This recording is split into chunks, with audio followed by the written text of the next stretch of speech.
தன்னை மனிதர்களுக்காக ஒப்பு கொடுத்தாருன்னா யாருக்காக ஒப்பு கொடுத்தார்?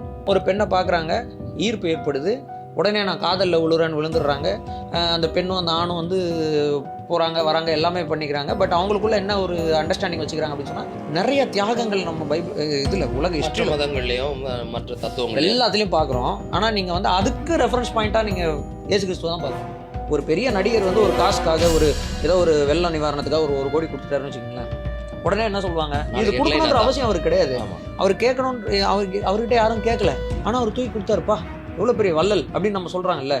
அவருக்கு ஈக்குவலாக இல்லை அவரை மாதிரி அப்படின்னு நம்ம ரெஃபரன்ஸ் தான் பண்ண முடியுமே தவிர மற்ற அன்புகள் அந்த உலகத்தில் இயேசு கிறிஸ்துவோட அன்பை விட மேலே ஒரு அன்பு இருக்குன்னு யாருமே ப்ரூவ் பண்ண முடியும். தனி மனிதனுக்கும் சரி சமுதாயத்துக்கும் சரி நம்பிக்கை தரக்கூடிய ஸ்லோகங்கள் இருக்குது. இப்போ இயேசு கிறிஸ்து மட்டும்தான் இதை தருவார் அப்படின்னு எப்படி நீங்கள் அது ஒரு டெர்மினாலஜி பயன்படுத்துகிறாங்க ஆங்கிலத்தில். ஊக்கா அப்படின்னு ஒரு டெர்மினாலஜி பயன்படுத்துகிறாங்க. ஊக்கானா என்னதுன்னா VUCA அப்படின்ற அந்த லெட்டர்ஸ்னுடைய நம்ம என்ன சொல்லலாம் அப்படின்னு சொன்னால், இந்த நிகழ்ச்சி மூலமாக இந்த ஊக்கா வேர்ல்டுக்கான ஆன்சரே இயேசு கிறிஸ்து. ஃபஸ்ட்டு விஷயத்துலேருந்து ஆரம்பிக்கலாம். பைபிள் சொல்லுது காட் இஸ் லவ்.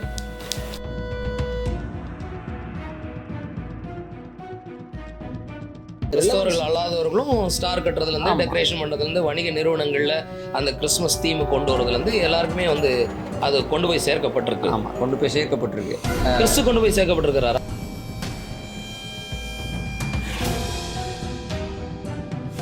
ஒரு சாதாரணமாக ஒரு ஃபாதர் டெய்லியும் அவர் பிள்ளைகிட்ட நான் இருக்கேன் உனக்குன்னு சொல்கிற அந்த வார்த்தையிலேயே நம்பிக்கைன்றது உண்மையாலுமே பார்த்தா இல்லை. ஒரு இடத்துல அவர் வீட்டில் மக்களுக்கு டீச் பண்ணிட்டு இருக்கும்போது கூரையை பிச்சுட்டு ஒருத்தர் இறக்குறாங்க. அப்போ அவர் வந்து மகனே உன் பாவங்கள் மன்னிக்கப்பட்டிருக்காரு. உடனே எல்லாரும் பயங்கரமாக அது எப்படி பாவத்தை மன்னிப்பார், அது எப்படி ஒரு மனுஷன் வந்து எப்படி கடவுளால் மட்டும் தானே பாவத்தை மன்னிக்க முடியும்னு எல்லாரும் இந்து மதத்தை எடுத்துக்கொள்ளும்போது அவங்களுக்கு வந்து வழிகாட்டிகளாக மனிதர்கள் நிறைய பேர் இருக்கிறாங்க. முனிவர்கள், ரிஷிகள் அவங்களாம் இருக்கிறாங்க. நான் ஒரு விஷயத்தை உங்ககிட்ட சொல்லி அதை நீங்கள் 100% நம்பி எனக்காக நீங்கள் உயிரை கொடுக்கலாம். நான் போய் சொல்லியிருக்கலாம், சரிங்களா? நீங்கள் உயிரை கொடுத்துருக்கலாம். அதுக்காக நான் கொடுத்த நம்பிக்கைக்கு உண்மையான நம்பிக்கைன்னு ஆகிடாது. பார்க்குறவங்க நிறைய பேர் கேட்குறது வாய்ப்பு. ஏன் உலகத்தில் வந்து வேறு எந்த ஒரு கொள்கைக்காகவும் யாரும் உயிரை கொடுத்துருக்கலையா? கொடுத்துருக்கலாம், அதான் சொல்கிறேன், கொடுத்துருக்கலாம். ஆனால் அந்த கொள்கையை சொன்னவர்களுடைய வாழ்க்கையை இவங்க பார்த்தாங்களா? இந்த கடவுள் மறுப்பாளர்களோட விவாதிக்கும் போது அவங்க என்ன சொல்லுவாங்கன்னா, நீதியை பற்றி பேசுவாங்க, அன்பு பற்றி பேசுவாங்க. அன்பு நீங்கள் சொல்கிறீங்களா, அன்பு எங்கேருந்து எடுக்கிறீங்க அப்படின்னு கேட்டால் அவங்களுடைய தத்துவத்தில், ஏன்னா பரிணாம கோட்பாட்டை தானே அவங்க நம்புகிறாங்க. பரிணாம கோட்பாட்டில் மூணாவது வந்து நான் சொல்ல வர்றது வந்து மன்னிப்பு, கிருபை, ஃபர்கிவ்னஸ் அண்ட் கிரேஸ். மன்னிப்பு தமிழ் எனக்கு பிடிக்காத வார்த்தைன்னு ஒருத்தர் சொன்னார்.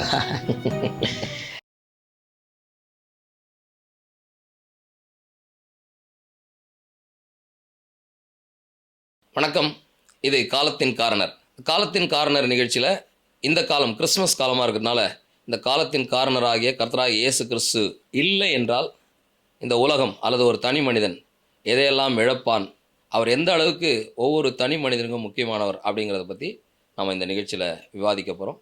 வழக்கம் போல் நம்முடைய சகோதரர் டாக்டர் ஜோஷுவா டி ஞானசேகர் அவர்களுடன் நான் பொன்வாக்கா. வணக்கம் பிரதர். வணக்கம். ஸோ நீங்கள் அருமையாக ஆரம்பித்த மாதிரி நமக்கு கர்த்தராகிய இயேசு கிறிஸ்து இல்லைன்னா இந்த உலகம் என்ன மிஸ் பண்ணோம் அப்படின்றத பற்றி தான் இன்றைக்கி நம்ம பேச போகிறோம். பொதுவாகவே வந்து பார்க்கும்போது ஜீசஸ் கிரைஸ்ட் அப்படின்ற அந்த பேர் வந்து ரொம்ப காமன் ஆகிடுச்சு. இன்றைக்கி மெட்ரோபாலிட்டன் சிட்டி, காஸ்மோபாலிட்டன் வாழ்க்கையில் வந்து அது ரொம்ப காமனாக ஆகிடுச்சு. ஈவன் ஃப்ரம் பிஸ்னஸ் முதற்கொண்டு ஒரு எல்லார் வீட்லேயும் வந்து இன்னும் கிறிஸ்மஸ் டெக்கரேஷன்ஸ் அந்த மாதிரி வந்துடுது. பட் கிறிஸ்தவர்கள் அல்லாதவர்களும் ஸ்டார் கட்டுறதுலேருந்து டெக்கரேஷன் பண்ணுறதுலேருந்து வணிக நிறுவனங்களில் அந்த கிறிஸ்மஸ் தீம் கொண்டு வரதுலேருந்து எல்லாருக்குமே வந்து அது கொண்டு போய் சேர்க்கப்பட்டிருக்கு. ஆமாம், கொண்டு போய் சேர்க்கப்பட்டிருக்கு. கிறிஸ்து கொண்டு போய் சேர்க்கப்பட்டிருக்கிறாரா? அது ஒரு கேள்விக்குறியாக தான் இருக்குது. நம்ம இந்த நிகழ்ச்சியின் மூலமாக சொல்ல வர விஷயம் அதுதான். இயேசு கிறிஸ்து என்னும் அந்த நபர், அவர் இல்லைனா, the person of Jesus Christ இல்லைனா இந்த உலகம் எதை மிஸ் பண்ணியிருக்கோம். இப்போ நம்ம பேச போகிற விஷயங்கள் நம்ம இந்த நிகழ்ச்சி மூலமாக சொல்ல போகிற விஷயங்கள் வந்து ரொம்ப காமனாக இருக்கலாம் ஆடியன்ஸ்க்கு. ஆனால் இது ஒவ்வொன்றுமே வந்து நல்லா கவனித்து பார்த்தோம் அப்படின்னா இயேசு கிறிஸ்து இல்லைன்னா இது இருக்காது. என்னென்ன மாதிரி விஷயங்களில் நம்ம ஆரம்பிக்கிறதுலேருந்து ஒரு ஃபஸ்ட்டு விஷயத்துலேருந்து ஆரம்பிக்கலாம். பைபிள் சொல்லுது காட் இஸ் லவ். தேவன் அன்பாக. ஆமாம், கமல்ஹாசன் கூட ஒரு படம் எடுத்துக்கிறாரு, அன்பே சிவம் அப்படின்னு எடுத்துருக்காரு. அவர் சொல்ல வர விஷயம் என்னன்னா, கடவுள் வந்து அன்பு தான் கடவுள் அப்படின்னு சொல்ல வர்றாரு. ஆக்சுவலி சிவம் அப்படிங்கிறது அன்பு. ஆமாம், அந்த அன்புங்கிற அந்த கேரக்டரை வந்து அந்த குணத்தை வந்து பர்சானிஃபை பண்ணும்போது சிவன் ஆகிறார். அவ்வளோதான் விஷயமே தவிர அன்புங்கிறது தான் கான்செப்ட். அன்பு தான் கான்செப்ட் இல்லை. பட் அவர் சொல்ல வர விஷயம் வந்து அன்பு தான் கடவுள் அப்படின்னு தான் சொல்ல வராரு அந்த படத்தின் மூலமாக, திரைப்படத்தின் மூலமாக சொல்ல வராரு. ஆனால் விஷயம் என்னன்னா, அன்பு கடவுள் இல்லை, கடவுள் வந்து அன்பாக இருக்கிறார். கடவுள் வந்து அன்பில் பூரணமாக இருக்கிறார், 100% அன்புள்ளவராக இருக்கிறாருன்ற மாதிரி நம்ம நிறைவான நிலைமையில பார்க்குறோம். நல்ல ஒரு பாயிண்ட் சொன்னீங்க. இப்போ நிறைய நேரங்களில் செய்யும் தொழிலே தெய்வம், கல்வியே தெய்வம், அன்பே தெய்வம்னா, அன்போ கல்வியோ தொழிலோ தெய்வம் இல்லை, தெய்வம் அன்பா இருக்கிறாருன்றதான் விஷயம். தெய்வம் அன்பாகவே இருக்கிறார். The attribute without mind cannot do anything. Okay. அதாவது ஒரு குணநலன் அதை இயற்றுவதற்கான குணநலனோ அல்லது திறனோ அதை ஏற்றுவதற்கான மைண்ட் இல்லைன்னா, அதுக்கு பின்னாடி ஒரு சிந்தை இல்லைன்னா அல்லது ஒரு ஆள் இல்லைன்னா அந்த குணநலனால ஒரு யூஸும் கிடையாது, பயன் இல்லையே. அந்த மாதிரி அன்பு என்கிற அந்த குணநலனை இயற்றுபவர் அப்படின்னு யாருன்னா அதை பூரணமாக இயற்றுபவர் அவர் தான் அன்பு அப்படின்னு சொல்கிற மாதிரி இருக்கக்கூடியவர் வந்து கர்த்தராகி இது கடவுள் தான். ஆனால் நம்ம வந்து ஜீசஸ் கிரைஸ்ட்டை பற்றி இன்றைக்கி நம்ம பார்க்கும்போது 1 யோவான் 4வது அதிகாரம் 9-10 நம்ம இப்படி தான் வாசிக்கிறோம். மனிதர்களுக்கு அன்பு எப்படி வெளிப்பட்டது அப்படின்னு பைபிள் சொல்லுது அப்படின்னா 8-9. ஆமாம், 4வது அதிகாரம் 8லேருந்தே வாசிங்க. அன்பில்லாதவன் தேவனை அறியான், தேவன் அன்பாகவே இருக்கிறார், தேவன் அன்பாகவே இருக்கிறார், தம்முடைய ஒரே பேரான குமாரனாலே, அதாவது கர்த்தராகி இயேசு கிறிஸ்துவாலே நாம் பிழைக்கும்படிக்கு, நாம பிழைக்கிறதுக்கு தேவன் அவரை இவ்வுலகத்திலே அனுப்பினதனால் தேவன் நம்மேல் வைத்த அன்பு வெளிப்பட்டது. அப்போ பைபிள் என்ன சொல்லுது அப்படின்னா, கடவுள் மனிதர்கள் மேல வச்சிருக்கிற அன்பு வெளிப்பட்டதற்கு எப்படி வெளியில தெரிஞ்சது அப்படின்னா, கர்த்தராகிய இயேசு கிறிஸ்து நமக்காக மரிக்கும்படி இந்த பூமிக்கு அனுப்பப்பட்டதுனால வெளிப்பட்டது அப்படின்னு சொல்லி ஒரு செயலின் மூலமா அந்த செயலை கடவுள் செய்கிறார். ஆமா. அப்போ அன்புனுடைய அந்த ரூட் வந்து கடவுள் கிட்ட தான் இருக்கு. இப்போ நம்ம இப்படி சொல்லலாம், இந்த உலகத்திலேயே உன்னதமான அன்புன்னு எல்லாராலும் புகழப்படக்கூடிய அன்பு தாயினுடைய அன்பு. பொதுவாக அப்படி சொல்லுவாங்க. ஏன் அப்படி சொல்றாங்க அப்படின்னா, தாய் வந்து எந்த சூழ்நிலையிலையும் தன் பிள்ளையை வந்து விட்டு கொடுக்க மாட்டாங்க, தன் பிள்ளையை காப்பாத்திட்டு தான் நம்ம அவங்க உயிரை பண்ணுவாங்க. அது அவங்க புள்ள, அதை அவங்க செய்கிறாங்க. இதை நான் வந்து கொச்சப்படுத்துறேன்னு நினைக்க வேண்டாம். அது அவங்கள பொறுத்தளவுக்கு அது உன்னதமான அன்பு தான். அன்பு செலுத்தணும், இல்லைன்னா அவங்க தாய் கிடையாதுன்னு தான் அர்த்தம். இது வந்து மனிதர்கள்னு இல்லை, எல்லா மிருக ஜீவன்களும் அவங்க குழந்தைகளை வந்து பத்திரமா பாதுகாத்து. ஒரு கோழி வந்து பெரிய மாட்டை எகிரி குத்துது, அது அந்த உருவத்தெல்லாம் பைபிள் என்ன போட்டிருக்கு, கோழி தன் குஞ்சுகளை கூட்டி சேர்ப்பது போலன்னு சொல்றாரு. ஸோ அது அந்த மாதிரி மிருக ஜீவன்களுக்கும் அந்த பண்பு இருக்குது. அதை வந்து ஆனால் அதுதான் உன்னதமான அன்பா அப்படின்னு நம்ம சொல்லிட முடியாது. அந்த அல்டிமேட் பின்னக்கல் ஆஃப் லவ் அப்படின்னு சொன்னால் ஏன் ஜீசஸ் கிரைஸ்ட்டை நம்ம கொண்டு வரோம் அப்படின்னு சொன்னால், இயேசு கிறிஸ்துவானவர் தன்னை மனிதர்களுக்காக ஒப்பு கொடுத்தாருன்னா யாருக்காக ஒப்பு கொடுத்தார்? எந்த மனிதர்களுக்கு பிள்ளை கிடையாது, எந்த மனிதர்களுக்காக ஒப்பு கொடுத்தார்? விரோதிகளாக இருக்கக்கூடியவர்கள், அவரை எதிர்க்கிறவர்கள், அவரை புறக்கணிக்கிறவர்கள். அப்போ நம்ம சிலுவையில் என்ன பார்க்குறோம் அப்படின்னா, பிதாவே இவர்களுக்கு மன்னியும் சொல்லிட்டு தன்னை யார் அடிச்சாங்களோ அவர்களை வந்து மன்னிக்க சொல்லி சொல்கிற அந்த அன்பு. ஸோ தன்னையே மனு குலத்துக்காக ஒப்பு கொடுத்த அன்பு, துன்புறுத்தவர்களுக்காகவும் ஜெபிக்கிற அல்லது பரிந்து பேசுகிற ஒரு அன்பு. அதை வந்து அவர் தன்னுடைய வாழ்க்கையில் காண்பித்தது மட்டும் இல்லை, கடைசி வரையிலும் அதை வந்து செஞ்சு முடித்தார். ஸோ அவர் நமக்காக மரித்ததுனால அன்பு என்னதுன்னு அறிந்துக்கிறோம். ரோமர்லையும் நம்ம வாசிக்கிறோம், ரோமர் 5:8 வாசிக்கிறோம். கர்த்தராகிய இயேசு கிறிஸ்து வந்து நமக்காக மரித்ததுனாலே அன்பு, தேவனுடைய அன்பு இன்னதென்று நம்ம என்ன செஞ்சுருக்கிறோம், அறிந்திருக்கிறோம் அப்படின்னு நம்ம வாசிக்கிறோம். சரி, ஸோ இயேசு கிறிஸ்துனுடைய அன்பு வந்து ஒரு பெர்ஃபெக்ட் எக்ஸாம்பிள் ஆஃப் லவ்னு நம்ம சொல்லலாம். இதை இப்போது உலகத்தில் வந்து ஒரு ரெஃபரன்ஸ் பாயிண்ட்டு, அன்புனா இதுதான்ப்பா அப்படின்னு ஒரு ரெஃபரன்ஸ் பாயிண்ட்டு நம்ம காமிக்கணும் அப்படின்னு சொன்னால், இருக்கிறதுலே உன்னதமான ஒரு பெர்ஃபெக்ட் லவ் இருக்கணும் அப்படின்னா அது இயேசு கிறிஸ்துவோட அன்பாக தான் இருக்க முடியும். இன்னும் கொஞ்சம் நம்ம சொல்லலாம். இதில் இந்த அன்பு வந்து அந்த கிரேக்க மொழியெல்லாம் சொல்லுவாங்க, அகாப்பே அந்த மாதிரி வார்த்தைகள்லாம் பயன்படுத்துவாங்க. ஆக்சுவலி இந்த அன்பில் என்ன இருக்குது அப்படின்னு சொன்னால், ஒரு கமிட்மெண்ட் இருக்குது, அர்ப்பணிப்பு இருக்குது. அந்த கமிட்மெண்ட்னா என்ன அப்படின்னு சொல்கிறேன் அப்படின்னா, உடன்படிக்கையின் அன்பு. இது கவனன்ட் லவ் அப்படின்னு நம்ம வேதம் கொஞ்சம் விளக்கமாக சொல்லுங்கள். உடன்படிக்கையின் அன்புனா என்னென்னா, இவர் கொடுத்த வாக்குறுதி, மனிதனை மீட்கும் பொருளாக கடவுள் வந்து இந்த பூமிக்கு மனுஷனாக வருவார் அப்படின்றத கடவுளே கொடுத்த வாக்குறுதியை அவர் வந்து எந்த சூழ்நிலையிலையும் என்ன செய்யலை அப்படின்னு சொன்னால், அதுலேருந்து பின்வாங்காமல் கடைசியாக அதை செஞ்சு முடித்தார். அப்படின்றதுனால அது கமிட்மெண்ட் டில் த எண்டு. இன்னைக்கு உலகத்தில் வந்து லவ் வித் கமிட்மெண்ட்டை பார்க்க முடிய மாட்டேங்குது. ஆமாம், நிறைய விவாகரத்துகள் வருது. சாதாரணமாகவே மக்கள் இடத்துல அன்பு குறைஞ்சி. People are ready to love but they are not ready to commit. அதாவது இன்னைக்கு அன்டைடு ரிலேஷன்ஷிப்ஸ் வேணும்னு நினைக்கிறாங்க. ஒரு பெண்ணை கட்டுப்பாடெல்லாம் தேவையில்லை எனக்கு. ஒரு பெண்ணை பார்க்குறாங்க, ஈர்ப்பு ஏற்படுது, உடனே நான் காதலில் விழுந்துடுறாங்க. அந்த பெண்ணும் அந்த ஆணும் வந்து போகிறாங்க வராங்க எல்லாமே பண்ணிக்கிறாங்க. பட் அவங்களுக்குள்ள என்ன ஒரு அண்டர்ஸ்டாண்டிங் வச்சுக்கிறாங்க அப்படின்னு சொன்னால், நம்ம நீயா வேறு நான் நானா வேறு கமிட்டடாக இருக்கிறேன். அப்போது கமிட்டடாக இல்லை அப்படின்னும் போது அதில் தியாகம் இல்லை, அதில் விட்டு கொடுத்தல் இல்லை, அதில் எதுவுமே இல்லை. நான் கமிட்டடாக இல்லைன்னு சொல்கிறீங்க. ஆனால் நான் ஒரு பொண்ணை லவ் பண்ணேன், நான் கமிட்டடு சிங்கிள் அப்படின்னு அந்த மாதிரி வார்த்தைகள் பயன்படுத்துறாங்க. பொண்ணுக்காக கமிட்டடுன்னு போட்டுறது எவ்வளோ நாள் கமிட்டடுன்றது இருக்குல்ல, சரியா? ஆனால் நம்ம அந்த நீங்கள் சொன்ன மாதிரி விவாகரத்துகளினுடைய இது வந்து இன்க்ரீஸ் ஆகுது. பட் ரெஃபரன்ஸ் பாயிண்ட் நம்ம சொல்கிறோம் அப்படின்னா, அன்பு என்பது கடைசி வரை தன் ஜீவனையே தரும் வரை அப்படின்ற அந்த வார்த்தை எல்லாம் இருக்குல்ல, இதுக்கு எல்லாத்துக்கும் உதாரணமாக நம்ம பார்க்கணும் அப்படின்னு சொன்னால் அந்த உலகத்தில் கர்த்தராகிய இயேசு கிறிஸ்து எல்லா மதங்கள்லையுமே அன்புன்னு சொல்லுவோம். எல்லா மதங்கள்லையுமே ஒரு கடவுள் நம்பிக்கை, பெரும்பாலான மதங்களில் கடவுள் நம்பிக்கை இருக்குது. அப்போ கடவுள் வந்து அன்பு செலுத்த சொல்கிறாருலாம் சொல்கிறாங்க. அப்போது இயேசு கிறிஸ்து மட்டும்தான், அல்லது கடவுள் வந்து இந்த உலகத்தில் மனிதனாக வந்ததன் மூலமாக மட்டும்தான் அன்பு உண்டாயிருக்கு, அன்புக்கான ஒரே ரெஃபரன்ஸ் பாயிண்ட்டு பைபிள் தான் அல்லது இயேசு கிறிஸ்து தான் அப்படின்னு எப்படி நம்ம உறுதியாக சொல்ல முடியும்? அதான் நான் இப்போ ஏதாவது ஒரு உதாரணம் நீங்கள் எடுத்து சொன்னீங்கனாலும், இது பெர்ஃபெக்ட் லவ் அப்படின்னு நீங்கள் சொல்கிறதுக்கு ஒரு ரெஃபரன்ஸ் பாயிண்ட் வேணும்ல, இல்லையா? இப்போ ஒரு நேர்கோடு அப்படின்னு சொல்கிறதுக்கு ரெஃபரன்ஸ் பாயிண்ட் என்னது? வளைவான ஒரு கோடு இருக்கும். வளைவான கோடு சைடில் இருக்குது. அப்போது எது நேர்கோடுன்னு அதை வச்சு தான் முடிவு பண்ண முடியும். இதுவும் நேர்கோடு தான் அப்படின்றது ஒரு ரூலர் வச்சு தான் முடிவு பண்ணுறோம்.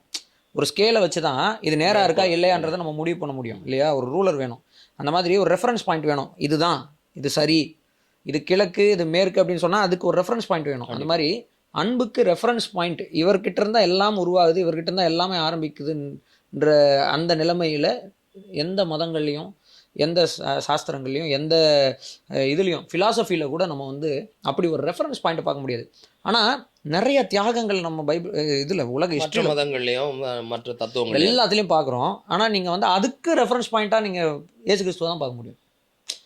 அதுக்கே நீங்கள் ரெஃபரன்ஸ் பாயிண்ட்டாக வச்சிங்கனாலும் இயேசு கிறிஸ்துவ தான் பார்க்க முடியும். சொன்ன மாதிரி இந்த பிரபஞ்சத்தினுடைய படைப்புலேயே அவருடைய அன்பு வெளிப்படுறதை பார்க்குறோம். மனிதனுடைய அந்த சிருஷ்டிப்பில் அன்பு வெளிப்படுறதை பார்க்குறோம். மனித உலக வாழ்க்கையை அவர் வடிவமைச்சு கொடுத்தது, அவர் கொடுத்த சட்டத்திட்டங்கள் எல்லாத்துலேயுமே அந்த அன்பும் நீதியும் கலந்து அவர் ஒரு ஸ்கேல் வச்சுருக்காரு. நீங்கள் சொன்ன அந்த ரூலர் வந்து அவர் தான் வச்சுருக்காரு. அதில் தான் அது சரியாக ஃபிட் ஆகுது. ஸோ இன்றைக்கி நம்ம பேச போகிற எல்லாத்துலேயுமே இந்த ரெஃபரன்ஸ் பாயிண்ட்ன்ற விஷயம் வந்து ரொம்ப முக்கியம். ஏன்னா ரெஃபரன்ஸ் பாயிண்ட்டை வச்சு தான் ஒரு விஷயத்தை நம்ம முடிவு பண்ணுறோம். இந்த இடத்துல அன்புக்கும் அவர் தான் ரெஃபரன்ஸ் பாயிண்ட். இப்போ தாயின் அன்பு ஏன் உன்னதமான அன்புன்னு சொல்கிறோன்னா, அந்த தாய் வந்து தன் பிள்ளைக்காக எந்த எக்ஸ்ட்ரீமுக்கு வேணாலும் போகிறா அப்படின்னு சொல்கிறோம் இல்லையா? இது எதை பேஸ் பண்ணியிருக்கு? மற்றவங்க போகிறது இல்லைன்றது பேஸ் பண்ணியிருக்கு.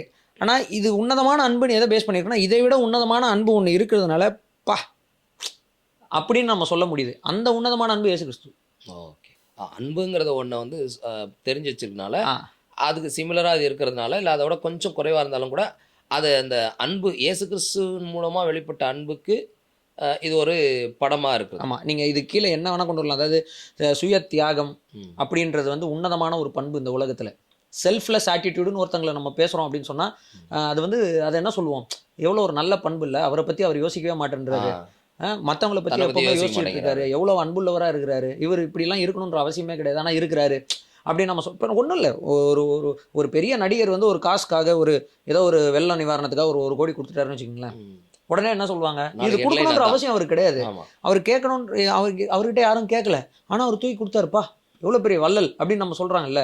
அப்போது இவர் வள்ளல், இவர் மற்றவர்களை குறித்து கரிசனை உள்ளவராக இருக்கிறார் அப்படின்றத அவருடைய திரள்ச்சியிலிருந்து ஒரு சின்ன பங்கை எடுத்து கொடுக்கறத வந்து அவ்வளோ போற்றும் போது, எல்லாவற்றையும் கொடுத்த கடவுள் கடைசியாக தன்கிட்ட இருந்தது தன்னுடைய உயிர் மட்டும்தான். அதையும் கொடுத்த அதை கொடுத்தாலும் என் வாக்கை நான் காப்பாற்றுவேன்னு கொடுத்து காண்பிச்ச ஒருவர் தான் பின்னக்கிள் ஆஃப் லவ். அவர் தான் வந்து நம்ம வந்து நிறுத்திட்டு அவருக்கு ஈக்குவலாக இல்லை அவரை மாதிரி அப்படின்னு நம்ம ரெஃபரன்ஸ் தான் பண்ண முடியுமே தவிர, மற்ற அன்புகள் அந்த உலகத்தில் இயேசு கிறிஸ்துவோட அன்பை விட மேலே ஒரு அன்பு இருக்குன்னு யாருமே ப்ரூவ் பண்ண முடியும். பேசிக்னு சொல்ல முடியாது, சோர்ஸ் என்றோ அடித்தளம் என்றோ வேற எதுவும் சொல்ல முடியாது, அதை ஒப்பிடவே முடியாது. அதாவது இதுக்கு ஈக்குவலாக இன்னொரு அன்பு இருக்குது, இல்லை இதை விட மேலே ஒரு அன்பு இருக்குதுன்னு நம்ம வந்து திங்க் பண்ணுறதுக்கு ஒரு அன்பு ரெஃபரன்ஸ் பாயிண்ட்டாக இந்த பூமியில், இந்த அண்டசராசத்தில் வரலாற்றிலே இல்லை. இதை தான் வந்து ஹையஸ்ட் பாயிண்ட் ஆஃப் லவ்வாக வந்து நம்ம சொல்ல முடியும். ஆனால் கொச்சைப்படுத்தக்கூடியவர்கள் கொச்சைப்படுத்தலாம், ஒன்றும் பிரச்சனை இல்லை. பட் விஷயம் வந்து இதுதான், தேவனுடைய அன்பு இயேசு கிறிஸ்து கொச்சைப்படுத்துறவர்களையும் அவர் நேசிக்கிறார். அதனால அங்கேயும் ஒன்றுமே வேற யாராவது இருந்தால் கொச்சைப்படுத்தினா, அடப்பாவி நான் இவ்வளோ உனக்கு செஞ்சோம் கொச்சைப்படுத்துறியேன்னு சொல்லுவாங்க. அதை இயேசு கிறிஸ்து செய்கிறது இல்லை. ஆமாம். ஸோ இது ரொம்ப முக்கியமான ஸோ அன்பை இந்த உலகம் இழந்துரும். ஆமாம். அதாவது இயேசு கிறிஸ்து அன்பினுடைய இல்லைன்னா- உதாரணத்தை இழந்துரும். இயேசு கிறிஸ்து இல்லைன்னா அந்த மாடல் ஆஃப் லவ் இல்லாமல் போயிடும். இதுதான் அன்பு அப்படின்னு சொல்கிறதுக்கு இந்த உலகத்தில் எந்த ரெஃபரன்ஸ் பாயிண்ட்டும் இல்லாமல் போயிடும். வேற எதை இழக்கும்? வேற வந்து ட்ரூ ஹோப், உண்மையான நம்பிக்கையும் உறுதியும், அஷூரன்ஸும். இது என்ன உண்மையான நம்பிக்கையும் அஷூரன்ஸ் அப்படின்னு நான் சொல்கிறேன் அப்படின்னு சொன்னால், இன்றைக்கி வந்து உலகத்தில் எல்லாருக்கும் வந்து ஒரு நம்பிக்கை தேவைப்படுது. சரிங்களா? இப்போ கடவுள் நம்பிக்கை இல்லாதவர்கள்கிட்டே நீங்கள் போய் பேசுனீங்கன்னு வச்சுக்கோங்களேன், அவங்க வந்து தன்னம்பிக்கைன்னு ஒரு விஷயத்தின் மேலே ரிலை பண்ணுறாங்க. என் மேலே எனக்கு நம்பிக்கை இருக்குது அப்படின்னு. ஸோ எல்லாருக்கும் ஒரு நம்பிக்கைன்னு ஒன்று தேவைப்படுது அடுத்த கட்டத்துக்கு முன்னேறுவதற்கு. ஆமாம், சொல்லுவாங்க நாளைக்கு விடியும்ன்ற நம்பிக்கையோட எழுந்திருப்போம் அப்படின்னு நிறைய ரைட்டப்ஸ்லாம் வரும். ஆமாம், காலையில் இரவுன்னு ஒன்று வந்தால் பகல்னு ஒன்று கண்டிப்பாக வரும். அதை நம்ம பார்ப்போமா இல்லையான்றது தெரியாது, அவங்களுக்கு தெரியாது. ஆமாம். இன்றைக்கி வந்து உலகத்தில் வந்து ஒரு டேர்ம் வந்து எல்லா பெரிய பெரிய இண்டஸ்ட்ரியலிஸ்ட்ஸு, பெரிய பெரிய கவர்மெண்ட் அதிகாரிகள், பெரிய பெரிய இதெல்லாம் பண்ணுறாங்க இல்லையா, பாலிசி மேக்கர்ஸ் எல்லாம் இருக்கிறாங்கல்ல, இன்டர்நேஷனல் லெவலில் G20 மாநாடு மாதிரி எல்லா இடத்துலையும் ஒரு டெர்மினாலஜியை பயன்படுத்துகிறாங்க. ஆங்கிலத்தில் வூக்கா அப்படின்னு ஒரு டெர்மினாலஜி பயன்படுத்துகிறாங்க. அது வூக்கானா என்னதுன்னா VUCA அப்படின்ற அந்த லெட்டர்ஸ்னுடைய இது அக்ரானிம்ஸ். ஸோ வி வந்து வொலாட்டிலிட்டி அப்படின்னு, ரெண்டாவது அன்சர்டனிட்டி U, மூணாவது வந்து காம்ப்ளெக்சிட்டி, நாலாவது வந்து ஆம்பிக்விட்டி. இந்த 4 வார்த்தையும் அவங்க கலந்து சொல்கிறாங்க. இந்த உலகம் வந்து இதனுடைய விளக்கம் தமிழாக்கம், இந்த உலகம் வந்து வூக்கா வேர்ல்டாக இருக்குது அப்படின்னு சொல்லிட்டு. வொலாட்டிலிட்டி அப்படின்னு சொன்னால் நிலையற்ற ஒரு இது. நிலையற்றனா எந்த ஒரு விஷயத்துலையும் உலகத்தில் வந்து ஒரு நிலையான ஒரு சஸ்டைனபிள் விஷயத்தை வந்து நம்மளால் பார்க்க முடியல. ஒரு விஷயத்தில் உறுதியாக யாரும் நிற்கிறது கிடையாது, நிலையற்ற நிலைமை இருக்குது. ரெண்டாவது அன்சர்டனிட்டி அப்படின்றதுனால நிச்சயமற்றது. மூணாவது வந்து காம்ப்ளெக்சிட்டி, சிக்கலான ஒரு இது. நாலாவது வந்து ஆம்பிக்யூட்டி வந்து என்ன சொல்கிறதுன்னா ஒரு குழப்பமானது, ஒரு லேக் ஆஃப் கிளாரிட்டி. நிலையற்றது, நிச்சயமற்றது, குழப்பமானது. அப்புறம் வந்து லேக் ஆஃப் கிளாரிட்டி, இது வந்து என்ன சொல்கிறது, திங்ஸை வந்து எப்பவுமே தெளிவற்ற, கரெக்ட். அதாவது இது ரைட் இது ராங் அப்படின்றதுலேயே எந்த தெளிவும் இல்லாத மாதிரி இருக்குது. பிளாக் அண்ட் ஒயிட்டாகவே யாரும் யோசிக்கிறது கிடையாது அப்படின்னு பார்க்கணும். இந்த டெர்மினாலஜி வந்து உலகத்தில் எல்லாருமே இதை பயன்படுத்துகிறாங்க. இது ஏன் பயன்படுத்துகிறாங்கன்னா 1900 ஸ்டார்டிங்லேயே இந்த டேர்ம் வந்துருச்சு. பட் இன்னைக்கு வந்து இந்த டேர்ம் வந்து எங்கே போனாலும் நீங்கள் பார்க்க முடியும். ஒரு பிஸ்னஸ் கான்ஃபரன்ஸ் நடக்குதுன்னா அவங்க இதை பற்றி பேசுவாங்க. டுடே இன் திஸ் வூக்கா வேர்ல்டு அப்படின்னு சொல்லுவாங்க. அது ஏன் சொல்கிறாங்க அப்படின்னா இந்த தன்மை தான் இன்றைக்கி உலகத்தில் இருக்குன்றத எல்லா அறிஞர்களும் ஒத்துக்கொள்கிறாங்க.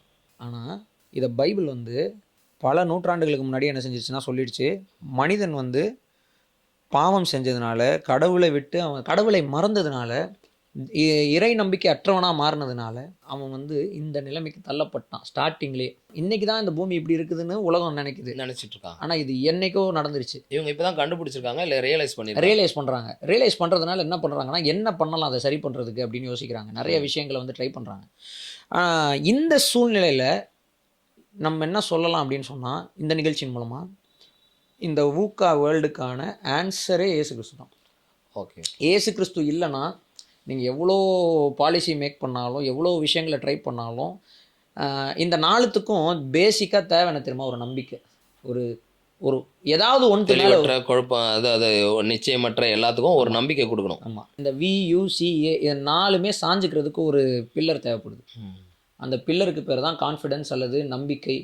அந்த நம்பிக்கையாக இயேசு கிறிஸ்துவால் மட்டும்தான் இருக்க முடியும் அப்படின்னு நான் சொல்கிறேன். உலகத்தில் மற்ற மதங்கள்லாம் எல்லா மதங்கள்லையுமே எல்லாருமே நம்பிக்கை தர ஒரு தனி மனிதனுக்கும் சரி சமுதாயத்துக்கும் சரி நம்பிக்கை தரக்கூடிய ஸ்லோகங்கள் இருக்குது. இப்போ இயேசு கிறிஸ்து மட்டும்தான் இதை தருவார் அப்படின்னு எப்படி நீங்கள் சொல்லுங்கள்? அதுதான் இப்போ நான் இருக்கிறேன் சரிங்களா. நான் வந்து என்னுடைய வாழ்க்கை முழுசும் நான் வந்து ரொம்ப நல்லவனாக வாழ்கிறேன், என் குடும்பத்தை நல்லா பார்த்துக்கிறேன், எல்லாமே நான் பண்ணுறேன்னு வச்சுக்கோங்க. ஒரு இதுக்கு நான் என்னுடைய பிள்ளையை பார்த்து நான் வந்து சொல்கிறேன், அப்பா இருக்கேன்டா உனக்கு அப்படின்னு நான் சொல்கிறேன். இது பொதுவாக எல்லா அப்பாவும் பிள்ளைகளை பார்த்து சொல்லுவாங்க. ஏன்னா நம்பிக்கையுள்ள வார்த்தைகளை வந்து பிள்ளைங்களுக்கு நம்ம சொல்லணும். ஆனால் உண்மை அது கிடையாது. அப்பா எப்போவுமே இருக்க முடியாது. அப்பா எப்போவுமே இருக்க மாட்டார். திடீர்னு அவருக்கே டென்ஷன் ஆகிட்டு நீ என் பிள்ளையில போடான்னு சொல்லிடுவார். இல்லை, உண்மையாலுமே பார்க்கும்போது என்னால் என் பிள்ளையோட எப்போவுமே இருக்க முடியாது. எல்லா அப்ஸ் அண்ட் டவுன்ஸ்லையும் நான் இருக்க முடியாது இல்லைங்களா. ஒரு சாதாரணமாக ஒரு ஃபாதர் டெய்லியும் ஒரு பிள்ளைகிட்ட நான் இருக்கேன் உனக்குன்னு சொல்கிற அந்த வார்த்தையிலேயே நம்பிக்கைன்றது உண்மையாலுமே பார்த்தா இல்லை, கண்டிப்பாக இல்லை. சரிங்களா. இப்போது ஒரு மத தலைவர் எடுத்துப்போம், ஒரு மத போதகரை எடுத்துப்போம். எல்லா மனிதர்களும் நிலையற்ற ஒரு உலகத்தில் பிறகுறாங்க, நிச்சயமற்ற உலகத்தில் பிறகுறாங்க, குழப்பமான உலகத்தில் தான் பிறகுறாங்க இல்லையா, தெளிவில்லாத உலகத்தில் தான் பிறகுறாங்க. கண்டிப்பாக. அதனால தான் தெளிவை தேடி போகிறாங்க, தெளிவை தேடி வராங்க. இப்படி இயேசு கிறிஸ்து இந்த உலகத்தில் வரல. ஓகே, இயேசு கிறிஸ்துவானவர் வந்து ஒரு குழப்பத்தோட, என்ன இப்படி இருக்குது, இந்த யூத மதம் ரொம்ப மோசமாக இருக்குதே அப்படின்னு ஒரு நாள் தூங்கி இருந்துச்சு. யூத மதம் எனக்கு வேணான்னு உதறி தள்ளிட்டு, நான் வந்து இனிமேட்டு என்ன செய்ய போகிறேன், புதுசாக ஒரு மதத்தை ஆரம்பிக்க போகிறேன், மார்க்கத்தை தேட போகிறேன்னு சொல்லிட்டு அவர் எங்கேயும் போய் ஒரு மெடிடேஷன் பண்ணிக்கிட்டு, யார்கிட்டையும் போய்ட்டு ஏதாவது கற்றுக்கிட்டு, அப்படியே அவர் இல்லை. இயேசு கிறிஸ்துவால் ஏன் அப்படி தெளிவாகவும் நிச்சயம் உள்ளவராகவும் அவர் ஏன் வந்தாருன்றத அவர் தெரிஞ்சுக்கிட்டு, அதாவது பைபிளில் வாசிச்சிங்கன்னா ரொம்ப இன்ட்ரெஸ்டிங்காக இருக்கும். மரியாளுக்கு அது புரியலன்னு எழுதியிருக்கு. ஆமாம், சரிங்களா? ஆனால் சொல்லப்பட்டது, மரியாளுக்கு சொல்லப்பட்டது, சொல்லப்பட்டது இருந்தாலும் அவங்களுக்கு புரியல. யோசேப்புக்கு அது புரியல. கூட இருந்த அவங்களுடைய அதாவது யோசேப்புக்கும் மரியாளுக்கும் பிறந்த மற்ற பிள்ளைகளுக்கு புரியல, சீஷர்களுக்கு புரியல, கூடவே இருந்தவங்களுக்கு புரியல. அப்போ இவர் தெளிவாக இருக்கிறாரு. புயல் வருது, காற்று வருது, எல்லாம் வருது, இவர் தூங்கிட்டு இருக்கிறாரு. நார்மலாக ஒரு மனுஷன் அந்த சுச்சுவேஷனில் எப்படி ரியாக்ட் பண்ணோன்னா அவர் அப்படி பண்ணல. நிச்சயமா. சரிங்களா? அப்போ இதெல்லாம் நம்ம பார்க்கும்போது என்ன புரியுது அப்படின்னா, அவரால் இந்த எல்லா சுச்சுவேஷன்லும் காமாக ஏன் இருக்க முடிஞ்சதுன்னா, அவர் இறைவனாக இருக்கிறதுனால, அவர் தேவனாக இருக்கிறது, கடவுளாக இருக்கிறதுனால, அவர் இதுக்கு முன்பு அவர் தான் எல்லாத்தையும் படைத்தவராக இருக்கிறதுனால, அவர் எல்லாத்தையும் செஞ்சவராக இருக்கிறதுனால, அப்படி அவர் வந்து இந்த பூமிக்குள்ளே இறங்கி வரவராக இருக்கிறதுனால, அவர் வந்து மற்ற எல்லா மனிதர்களுக்கும் நம்பிக்கை தர முடியும். புரியுது. அதாவது இந்த உலகத்தில் இருக்கக்கூடிய தலைவர்கள் என்று சொல்லப்படுகிறவர்கள் அவங்க ஒரு கட்டத்தில் ஒரு தெளிவடைஞ்சு ஒரு இது தெளிவை நோக்கியோ அல்லது நம்பிக்கை நோக்கியோ ஒரு தத்துவத்தை நோக்கியோ போகிறாங்களே தவிர, அவங்க வரும்போதே இந்த உலகத்தில் வந்து தெளிவோடு வர்றல. அவங்க திடீர்னு தெளிவு பெற்றதுனால அந்த தெளிவும் சரின்னு சொல்ல முடியாது, முழுமையானதுன்னு சொல்ல முடியாது. அவங்களால இந்த உலகத்துக்கு வழிகாட்ட முடியாது. நீங்கள் எல்லாம் கர்த்தராகிய இயேசு கிறிஸ்து எல்லாம் தெரிஞ்சு இந்த உலகத்தில் வந்ததுனால அவர் ஒரு சிறந்த வழிகாட்டியார். நம்ம என்ன பார்க்குறோம், யோவான் சுவிசேஷம் 2வது அதிகாரத்தில் பார்க்குறோம். அவர் ஒரு அற்புதம் செய்கிறாரு.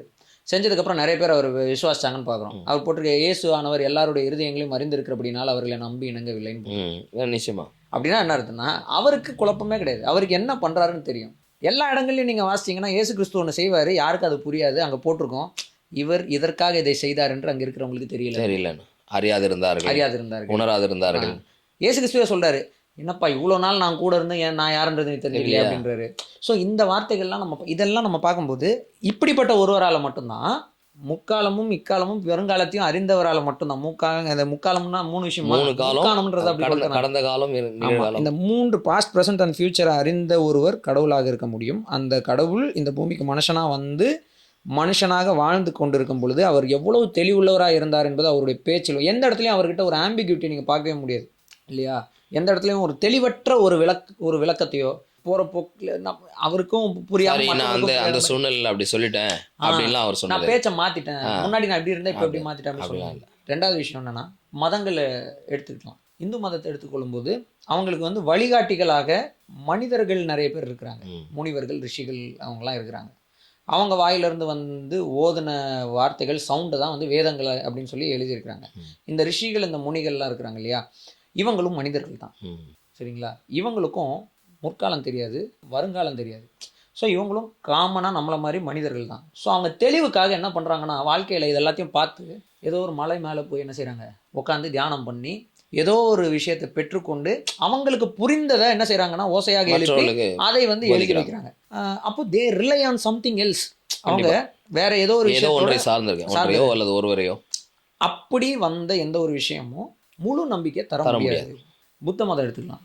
அவர் வேற ஒரு மதத்திலிருந்து அவருக்கு பிடிக்காத விஷயங்களை என்ன செஞ்சாரு, வேண்டான்னு விட்டுட்டு துறந்து போய் வேற ஒரு இடத்துல உட்காந்து நான் தெளிவடைந்து விட்டேன்னு சொல்லி ஒரு விஷயத்த சொல்றாரு. மகாவீரரும் அதே தான். முகமது நபி எடுத்துக்கிட்டிங்கன்னா அவரும் அதே தான். அவர் வந்து அவர் கிளியரா சொல்றாரு, நான் தூதர் தான் சொல்லிட்டார்.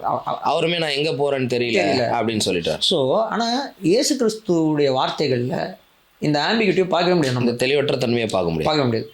அதனால தான் இவர் மட்டும்தான் ட்ரூ ஹோப்பை தர முடியும், உண்மையான நம்பிக்கையை நம்பிக்கை இல்லாத உலகத்தில் தர முடியும். அவர் சொல்கிறாரு, என்னென்னலாம் நான் உங்களுக்கு கொடுக்குறேன்றதெல்லாம் ஒரு வார்த்தையிலேருந்து அவர் சொல்கிறார், நானே வழியும் சத்தியமும் ஜீவனமாக இருக்கு. நானேன்னு சொல்கிறாரு. நான் மட்டும்தான் அப்படின்ற கிளைமை வந்து அவர் மட்டும்தான் பண்ணுறாரு. நான் பண்ணலாம், போகிற போக்கில் நான் பாட்டுக்கு நான் மட்டும்தான் ஒரு கிளைம் பண்ணலாம். அப்படி எல்லாரும் என்ன செய்ய முடியாது, பண்ண முடியாது. ஒரு இடத்துல ஒரு வீட்டில் மக்களுக்கு டீச் பண்ணிட்டு இருக்கும்போது கூரையை பிச்சுட்டு ஒருத்தனை இறக்குறாங்க. அப்போ அவர் வந்து, மகனே உன் பாவங்கள் மன்னிக்கப்பட்டிருந்தாரு. உடனே எல்லாரும் பயங்கரமாக, எதை எப்படி பாவத்தை மன்னிப்பா, அது எப்படி ஒரு மனுஷன் வந்து எப்படி கடவுளால் மட்டும் தானே பாவத்தை மன்னிக்க முடியும்னு எல்லாரும் குழப்பமாகவும் கோபமாகவும் கேட்குறாங்க. அப்போ கர்த்தராகிய இயேசு கிறிஸ்து என்ன பண்ணுறாருன்னா, பொதுவாக நீங்களாக இருந்தாலும் நானாக இருந்தாலும் பேச வேண்டியதை பேசிட்டு எஸ்கேப் ஆகிருக்கும். ஆனால் அவர் என்ன கிளாரிட்டி கொடுக்குறாரு, என்ன சொல்கிறாருன்னா, பாவங்களை மன்னிக்க இல்லை, அதுக்கு முன்னாடி ஒன்று சொல்கிறாரு, எது எளிது, எது ஈஸி. பாவம் மன்னிக்கப்பட்டதுன்னு ஒருத்தனை பார்த்து சொல்கிறது ஈஸியா, படுக்கை எடுத்துக்கொண்டு நடன்னு சொல்கிறது ஈஸியா, எது எளிது அப்படின்னு ஒரு கேள்வியை கேட்குறாரு. இப்போ உலகத்தில் நார்மலாக ஒரு மனுஷன் நான் பாட்டுக்கு படுக்கை எடுத்துக்கொண்டு நடன்றேன், நடக்க மாட்டான். பாவங்களை நான் உனக்கு மன்னிக்கிறேன்னு சொல்கிறேன், அது ஈஸி தான், அது ஈஸி அந்த இடத்துல. ஆனால் தெரியாது மன்னிக்கப்பட்டதா இல்லையான்னு தெரியாது. இது இந்த கேள்வியை கேட்டுட்டு தான் சொல்கிறாரு, மனுஷகுமாரனுக்கு பாவம் மன்னிக்க அதிகாரம் உண்டுன்னு சொல்லிட்டு அவர் மனுஷகுமாரன் தான், அவர் கடவுள் தான்றதை எப்படி காமிக்கிறாருன்னா படுக்கை எடுத்துக்கொண்டு நட. அது நடந்துச்சு. அங்கே போட்டு எல்லாரும் தேவனை துதித்தார்கள் அப்படின்னு நம்ம அதுக்கு அடுத்த வசனத்தில் வாசிக்கணும். இப்போ என்னன்னா தெளிவு, கடவுளை நம்புகிறவன் காட்டு மிராண்டின்னு பெரியார் சொன்னார். சரியா? ஆக்சுவலி பார்த்தீங்கன்னா கடவுளை நம்பாதவன் தான் காட்டு மிராண்டி. இயேசு கிறிஸ்துனுடைய எந்த ஒரு செயல்பாட்டிலையும் கடைசியில் ஆரம்பத்தில் புரிஞ்சுக்கலனாலும் கடைசியாக அவர் கிளியர் பண்ணிட்டு இதுதான் சொல்லிட்டு அவர் கிளம்பி அடுத்த இடத்துக்கு போய்ட்டு மொத்தமாக என்ன பார்க்குறோம் அப்படின்னா, சீஷர்கள் எல்லாரும் அவருடைய 3.5 வருஷ ஊழியத்தில் கூடவே இருந்தாலும் அவர் உயிர்த்தெழுதலுக்கு அப்புறம் எல்லாம் தெளிவாயிட்டாங்க. இல்லை, உயிர்த்தெழுந்ததுக்கப்புறம் நான் மீன் பிடிக்க போகிறேன்னு சொல்லிட்டு ஒரு கூட்டம் போச்சு. இல்லை நான் சொல்கிறது உயிர்த்தெழுந்ததுக்கப்புறம்னா, உயிர்த்தெழுந்ததுக்கப்புறம் இவர் தன்னை யாருன்றதை முழுசாக அவங்களுக்கு போதிக்கிறார். அதுக்கப்புறம் பரிசுத்த ஆவியானவரை பெற்றுக்கொள்ளுங்கள் அப்படின்னு சொன்னதுக்கப்புறம் இந்த சீஷர்கள் எல்லாருமே குழப்பமே இல்லாமல் தெளிவாக, அதுக்கப்புறம் தங்களுடைய உயிரே போனாலும் பரவாயில்ல அந்த நம்பிக்கைக்காக நின்னாங்க, அந்த சத்தியத்துக்காக. அப்போது இப்படி சாதாரண மக்களாக பயத்தோடு குழப்பத்தோடு நம்பிக்கை இல்லாமல் வாழ்ந்து கொண்டிருந்த அந்த 12 பேரும், அதில் 11 பேரும் அப்படியே டிரான்ஸ்ஃபார்மேஷன் ஆகி என்ன சூழ்நிலை வந்தாலும் நம்பிக்கையோடு வாழ்கிறதுக்கான ஒரு இதை இயேசு கிறிஸ்துவால் மட்டும்தான் அதிகாரமே, அதாவது ஆட்சியாளர்களே வந்தாங்க. இப்போ பிரதான ஆசாரியர்கள் வந்தாங்க, ஜனத்தினுடைய அதிபதிகள் வந்தாங்க, ரோம ஆட்சியாளர்கள் வந்தாங்க. அந்த அப்போஸ்தலர் 3ஆம் அதிகாரத்தினுடைய அந்த சப்பானியை எழுப்பினது, அதுக்கப்புறம் 4ஆம் அதிகாரத்தில் பார்த்தா எல்லாமே அதாவது நான் சொல்கிறது பிக் ஷாட்ஸ் எல்லாமே அங்கே தான் இருந்தாங்க எல்லாம். ஆனால் அவங்க நடுவுலையும் அவங்க அழகாக கிளியராக நாங்கள் மனுஷனோட தேவனுக்கு தான் கீழ்ப்படியோம்னு சொல்லி கிளியராக சொல்லிட்டாங்க. ஆமாம், அந்த ஒரு உறுதி, அந்த நம்பிக்கை எப்படி அவங்களுக்கு வந்துச்சுன்னா இந்த இயேசு கிறிஸ்து யார் என்பதை அவங்க ரியலைஸ் பண்ணியிருக்காங்க. ஸோ இது அவங்க மட்டும் இல்லை, அவங்களுடைய சீஷர்கள், அவங்கக்கிட்டேருந்து கர்த்தரை ஏற்றுக்கொண்டவங்க, அவங்க இப்படிலாம் நம்ம ஸ்தேவானுடைய லைஃப்லாம் பாருங்கள், என்ன ஒரு கிளாரிட்டி இல்லையா? அந்த நிமிஷத்தில் கடைசி நிமிஷம் அங்கே போடுற அழகாக கர்த்தராகிய இயேசு கிறிஸ்து எழுந்து நிற்கிறதே அவன் கண்டான்னு வாசிக்கிறான். அது எவ்வளோ ஒரு, அப்போது அவனுடைய கண்கள் கடைசி வரைக்கும் இயேசு கிறிஸ்துவின் மேலே ஃபோக்கஸாக இருக்கிறதுனால அவனுக்கு நம்பிக்கைன்றது அவனுக்கு இருந்துக்கிட்டே இருந்தது கடைசி வரைக்கும். இந்த உலகத்தில் இப்படிப்பட்ட நம்பிக்கையை எல்லாராலும் தர முடியும், ஆனால் அவைகள் கண்மூடித்தனமான நம்பிக்கைகள் தான். பொய்யான நம்பிக்கைகளில் கூட உறுதியாக மக்களால் நம்பி இருந்து உயிரை கூட கொடுக்க முடியும். தன்னையே பாம்பு கட்டிக்கிட்டு அழிச்சிடுறான், போயிட்டு கொலை பண்ணுறான், எல்லாம் பண்ணுறான். அதெல்லாம் என்ன நம்பிக்கை? அதிகபட்சம் அவங்களுக்கு என்ன கிடைச்சிருது? அவங்க இல்லை, அதில் விளைவு என்ன? அவங்க ஒரு விஷயத்தின் மேலே நம்பிக்கையாக இருந்து கொண்டு அதை செய்கிறாங்க இல்லையா? அந்த நம்பிக்கை, அதான் நான் சொல்ல வந்தேன், பொய்யான நம்பிக்கைகள் மேலே கூட உயிரை கொடுக்குற அளவுக்கு நம்பிக்கை வைக்கலாம். ஆமாம், வைக்கலாம். ஆனால் நான் ஒரு விஷயத்தை உங்ககிட்ட சொல்லி அதை நீங்கள் 100% நம்பி எனக்காக நீங்கள் உயிரை கொடுக்கலாம், நான் போய் சொல்லியிருக்கலாம், சரிங்களா? நீங்கள் உயிரை கொடுத்துருக்கலாம். அதுக்காக நான் கொடுத்த நம்பிக்கை உண்மையான நம்பிக்கைன்னு ஆகிடாது. ஆனால் இயேசு கிறிஸ்து கொடுத்த நம்பிக்கை அப்படி கிடையாது. இயேசு கிறிஸ்து அவருடைய வாழ்க்கை, அவருடைய பிறப்பு, மரணம், அடக்கம், உயிர்த்தெழுதலை பார்த்து ஐ விட்னஸாக பார்த்தவங்க முதல்ல உயிரை கொடுத்தாங்க. இவங்க யாரோ சொல்லி கேட்டவங்க கிடையாது, சொன்னவங்களா இல்லை, சொல்லி கேட்டவங்களா இல்லை கிடையாது. அதனால் இயேசு கிறிஸ்து 100% நம்ப முடியும்னு நான் சொல்கிறேன். நான் சொல்ல புரியுங்களா? புரியுது. ஸோ இது அதாவது நம்ம இப்போ பார்க்குறவங்க நிறைய பேர் கேட்குறதுக்கு வாய்ப்பு இருக்குது, ஏன் உலகத்தில் வேறு எந்த ஒரு கொள்கைக்காகவும் யாரும் உயிரை கொடுத்துருக்கலையா? கொடுத்துருக்கலாம், அதான் சொல்கிறேன், கொடுத்துருக்கலாம். ஆனால் அந்த கொள்கையை சொன்னவர்களுடைய வாழ்க்கையை இவங்க பார்த்தாங்களா? படித்து இப்போ கூட பைபிளை நம்ம வாசித்து கேட்குறோம், ஆனால் இது உண்மை நம்ம எப்படி நம்புகிறோன்னா ஐ விட்னஸ் டெஸ்டிமனி தான். ஸோ இயேசு கிறிஸ்துவால் மட்டும்தான் அப்படி ஒரு நம்பிக்கையை தர முடியுது. இந்த வாசிப்புனால இதில் கூட நீங்கள் பார்த்தீங்க அப்படின்னா எந்த ஒரு ஃபிலாசபிலையும் எந்த ஒரு இதுலேயும் இப்படி ஒருவர் ஒரு நம்பிக்கையை தராரு, இவ்வளோ கிளாரிட்டி உள்ளவராக ஒருத்தர் இருக்கார், அவரால் எல்லா நம்பிக்கையும் தர முடியும் அப்படின்றது இந்த உலகத்தில் எங்கேயும் பார்க்க முடியாது. ஸோ பூரணமான அன்பின் உதாரணமாக இயேசு கிறிஸ்து இருக்கிறாரு. அவர் இல்லைன்னா இந்த உலகம் பூரண அன்பினுடைய உதாரணத்தை அல்லது பூரண அன்புன்னா என்னன்றதை அறியாமல் போயிடும். அடுத்தது ஒரு நம்பிக்கை, ட்ரூ ஹோப், அதையும் ஆண்டவர் தர்றாரு, இயேசு கிறிஸ்து தர்றாரு. அவர் இல்லைன்னா மனிதனுக்கு ஒரு என்ன சொல்கிறது, உண்மையான நம்பிக்கையே கிடைக்காம போயிடும். நல்ல விஷயம். இப்போ அடுத்து வேறு என்ன, எதை இழக்கும் இந்த உலகம்?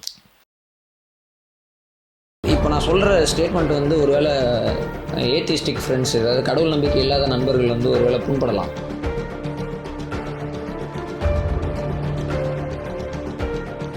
அப்படின்னு அவங்க கோட்பாடு தான் சொல்லுது.